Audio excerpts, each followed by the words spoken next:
Kaveri delta பாதுகாக்கப்பட்ட வேளாண் மண்டலம் அறிவிக்க வேண்டும் என வலியுறுத்தி 2013 துவங்கிய போராட்டம் திருவாரூர் மாவட்டம் மன்னார்குடி அருகே பெரியகுடி கிராமத்தில் அனுமதி இல்லாமல் அமைக்கப்பட்ட இயற்கை எரிவாயு எண்ணெய் எடுக்கிறேன் என்கிற பெயரில் ONGC அமைத்த கிணறு 2013 ஏப்ரல் 4ஆம் தேதி வெடித்து சிதறியது. தீப்பற்றி எரிந்தது. மதியம் 2 மணிக்கு பற்றிய தீயை பற்றி வெளியுலகத்துக்கு சொல்லவில்லை. இரவு 5 மணிக்கு பள்ளிவாசல் ஒளிபெருக்கி மூலமாக யாரும் அடுப்பு பற்ற வைக்காதீர்கள், விளக்கு ஏற்றாதீர்கள், தீப்பிடிக்கிற பொருட்களை கையில் எடுக்கக்கூடாது, தீப்பற்றி எரிந்து கொண்டிருக்கிறது என்கிற செய்தியை சொன்ன பிறகு உடனடியாக கோட்டாட்சி தலைவரோடு நேரடியாக ஸ்தலத்திற்கு சென்று கேட்டோம். PD1 PD2 என்கிற 2 கிணறுகள் அமைக்கப்பட்டிருந்தது. PD1 கிணறு தமிழக அரசின் ஒப்புதல் பெற்று தோண்டப்பட்டு அது பயனற்ற நிலைக்கு சென்று விட்டது. தமிழக அரசின் அனுமதி இல்லாமலேயே PD2 கிணறு அமைக்கப்பட்டதாகவும் ஆசியாவிலேயே எந்த இடத்திலும் இல்லாத வகையில் அடர்த்தியான ஹைட்ரோ கார்பன் எரிவாயு வெளியேறி வெடித்து சிதறுகிறது எனவும் உடனடியாக இன்று இரவுக்குள்ளாக அடைத்து விடுவோம் என்று தெரிவித்தார்கள். திரும்ப கேட்டோம், இதை எப்படி திறக்கப் போகிறீர்கள் என்று. இதை சுற்றி 8 கிணறுகள் அமைக்கப்பட்டு அந்த 8 கிணறுகளில் இதோடைய அடர்த்தியை குறைத்துவிட்டு இந்த கிணறை நாங்கள் திறப்போம் என்று சொன்னார்கள். 8 இடங்களில் இப்படி அடர்த்தியான எரிவாயு வெளியேறினால் என்ன ஆகும் என்று கேட்டோம். அதற்கு பிறகு மாவட்ட ஆட்சியர் 3 முறை கூட்டம் நடத்தி இந்த கிணறுக்கு அனுமதி இல்லாமல் பெறப்பட்ட கிணறை உடனடியாக மூட வேண்டும், கிணறு அமைக்கக்கூடாது 8 இடங்களில் என்று அனுமதி கொடுக்க மறுத்தது. மீறி 2015 இந்த ஹைட்ரோ கார்பனுக்கு அருகாமலேயே விக்கிரபாண்டியத்தில் புதிய கிணறு அமைப்பதற்கு முதல் கட்ட மண் வேலைகள் செய்து கொண்டிருந்தார்கள். அன்றைக்கு அங்கே சென்று அந்த பகுதி விவசாயிகளோடு ஆர்ப்பாட்டத்தில் ஈடுபட்டோம். ஆர்ப்பாட்டம் தான் நடத்தினோம். அந்த இடத்திலே கட்டுமான பொருட்களை உடைப்பதற்கு கூட வாய்ப்பு கிடையாது, எந்த ஒரு பொருள் சேதமும் கிடையாது. அவர்கள் அடிப்படை பணிகளை நிறுத்திவிட்டு வெளியேறிவிட்டார்கள். அந்த ஒப்பந்தக்காரர் பெயரில் ONGC நிர்வாகம் பின்புலமாக இருந்து காவல்துறையை தன் வசப்படுத்தி எங்கள் மீது பொய் வழக்கு போட்டு பொது சொத்துக்கு சேலம் விதித்ததாக வழக்கை பதிவு செய்தார்கள்.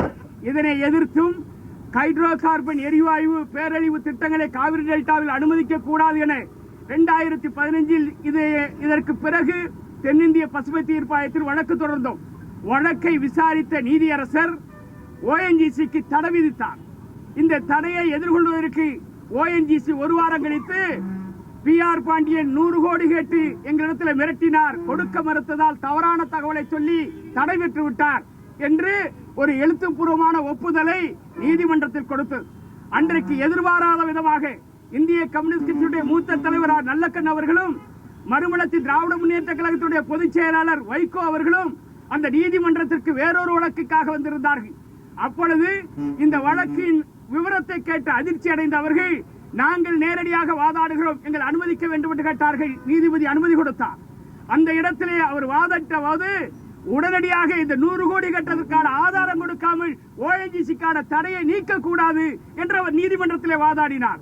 நீதிபதி அதை ஏற்றுக்கொண்டு ONGCக்கு விதிக்கப்பட்ட தடை தொடர்கிறது.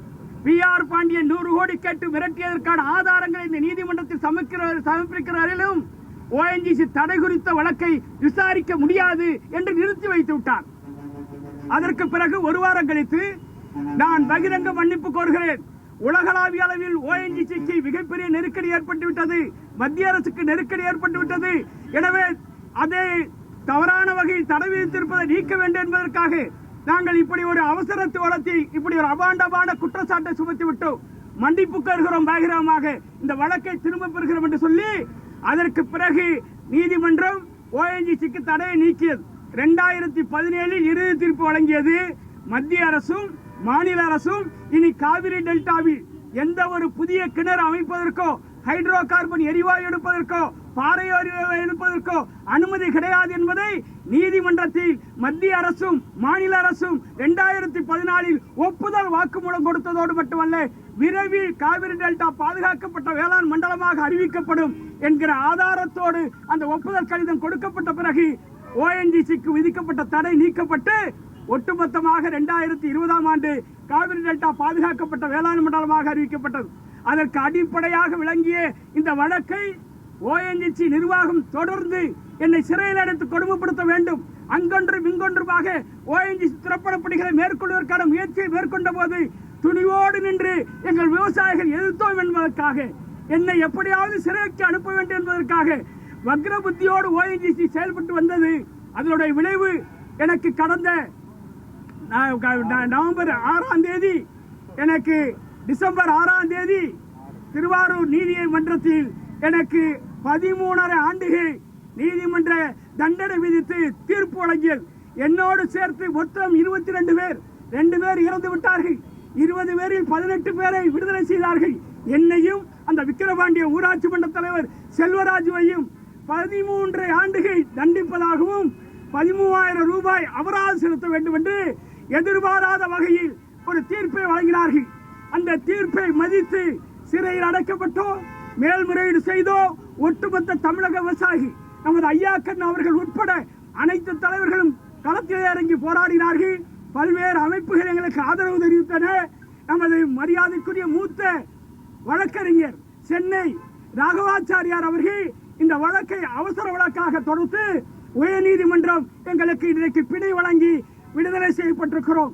இதற்காக எங்களுக்கு துணை நின்ற வழக்கறிஞர், மூத்த வழக்கறிஞர் மரியாதைக்குரிய ராகவாச்சாரியார் அவர்கள், ஐயாக்கன் உட்பட அனைத்து விவசாய சங்க தலைவர்கள், அனைத்து கட்சியினுடைய அமைப்புகளுடைய தலைவர்கள், எங்களுக்கு ஆதரவு தந்த சக விவசாய சங்க அமைப்புகள், உழவர்கள் அத்துணை பேருக்கும் அவர்கள் பாதம் தொட்டு வணங்கி நன்றி கூறுகிறேன். இது எனக்கு எங்கள் 20 பேரும் விதிக்கப்பட்ட தண்டனை அல்ல. இது ஒட்டுமொத்த தமிழக விவசாயிகளுக்கு விதிக்கப்பட்ட தண்டனை. இது ஒட்டுமொத்த காவிரி டெல்டாவை அபகரிப்பதற்கான கார்ப்பரேட் கைகளுக்கு ஆதரவான தண்டனை என்கிற அடிப்படையில் இன்றைக்கு நாங்கள் விடுவிக்கப்பட்டிருக்கிறோம். விரைவில் நீதிமன்றத்தில் அந்த வழக்கு குறித்து ஒரு நல்ல தீர்வை எட்டுவதற்கு நீங்கள் எல்லாம் எங்களுக்கு ஆதரவு தர வேண்டும் என்று கேட்டு உங்களுக்கு நன்றியை சொல்லி முடிக்கிறேன். நன்றி, வணக்கம்.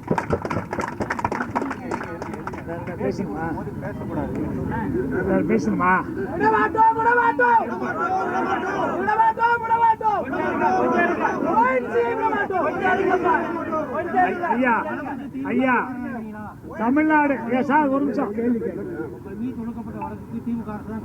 யார் காரணம் என்பது நான் யார் மீதும் குற்றஞ்சாட்ட விரும்பவில்லை. இந்த வழக்கு 10 ஆண்டு காலம் வழக்கு விசாரணை நடைபெற்றது. 10 முறை தீர்ப்புக்காகவே அழைப்பு விடுக்கப்பட்டது.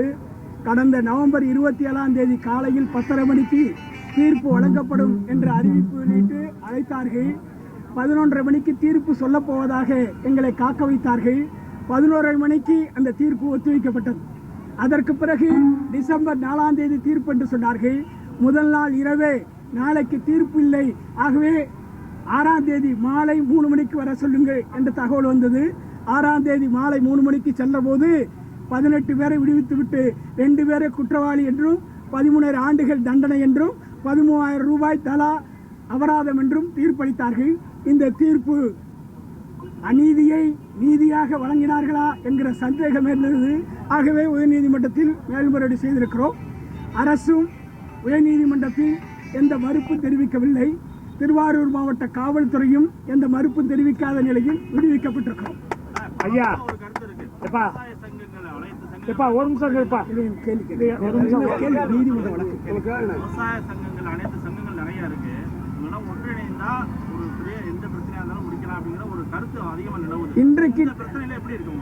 இன்றைக்கு டெல்டா மட்டுமல்ல, ஒட்டுமொத்த தமிழகத்தில் இருக்கிறதும் விவசாயிகள் ஒன்றிணைந்திருக்கிறார். காரணம், இது ஒட்டுமொத்த விவசாயிகளுடைய போராட்டம். இன்றைக்கு கிராமங்கள் முழுமையும் தீவிரமடைந்திருக்கிறது, தமிழ்நாடு முழுமையிலும் தீவிரமடைந்திருக்கிறது.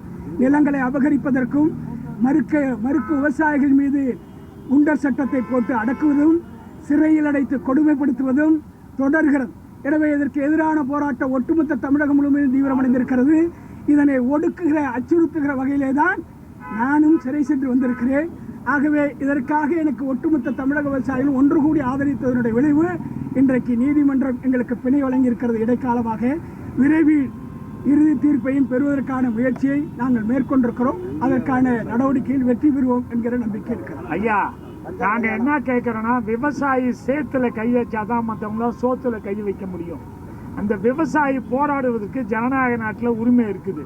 தமிழக முதலமைச்சர் தமிழ்நாட்டில் இருக்க எல்லா விவசாயிகள் மீது போட்ட எல்லா வழக்கையும் வாபஸ் வாங்கணும். அவர் சொல்றாரு, நான் விவசாயிக்காக தான் இருக்கிறேங்க முதலமைச்சர். அந்த முதலமைச்சர் இந்த கேஸையும் வித்ட்ரா பண்றதுக்கு சாட்சிகள் அங்க போய் யாரும் சொல்லாம இருக்கிறதுக்கு எல்லா வழக்கையும் தமிழ்நாட்டில் உள்ள எல்லா விவசாயிகள் போட்ட ஆயிரக்கணக்கான வழக்குகளை வாபஸ் வாங்க வேண்டும் என்று கேட்கின்றோம்.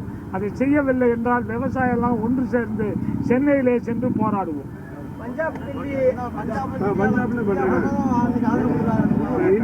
கர்நாடகா, ஆந்திரா, பஞ்சாப், ஹரியானா போன்ற மாநிலங்களிலும் எங்களை விடுதலை செய்ய வேண்டி வலியுறுத்தி போராட்டங்கள் தீவிரமடைந்திருக்கிறது. ஒட்டுமொத்த தமிழகத்திலும் போராட்டம் தீவிரமடைந்தது.